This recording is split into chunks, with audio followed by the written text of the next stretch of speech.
think it through. But if you just remember, don't tell, ask. Just like a salesperson does. Don't tell the customer everything you know about the car. Ask the customer what do they want to know about the car.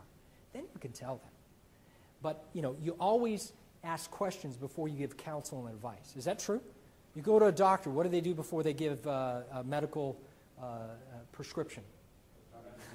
They're going to run tests, they're going to ask questions, they're going to do a diagnosis. They're going to ask questions. Go to a good attorney, they ask you questions before they give you counsel and advice. It's no different as a sales manager. Before you give your sales consultant counsel and advice, ask them questions. Where are they at? What were their thoughts? What were their ideas? What part of their game plan did they want to improve?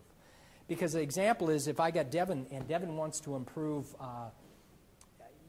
his write-up or his close ratio in the write-up, and I'm thinking, you don't need to improve that, Devin. You need to improve your follow-up. Where am I going to get more traction? Trying to convince Devin he needs to follow up, or going with his plan, I want to close more of my write-ups. I want to improve my closing, negotiating skills, and which one am I probably going to get more traction on? His idea. Why? He's passionate about it. Why? He's come to the table with ideas. He wrote them out. He thought about this thing. And so what I want to do is, in a sense, I may have other ideas on my agenda that I can get to later, but I want to go where Devin is passionate. I say, Devin, I like this. So talk to me about it. Always remember, dig deeper. To discover more, ask another question, and dig down deeper. The next question that sales manager asks might be the one that hits gold, where you realize, we hit payday here. Because the salesperson starts and it opens up and you're going, hey, we got a good plan of action here. And then recap your conversation. It's a good little skill set to put in for a manager.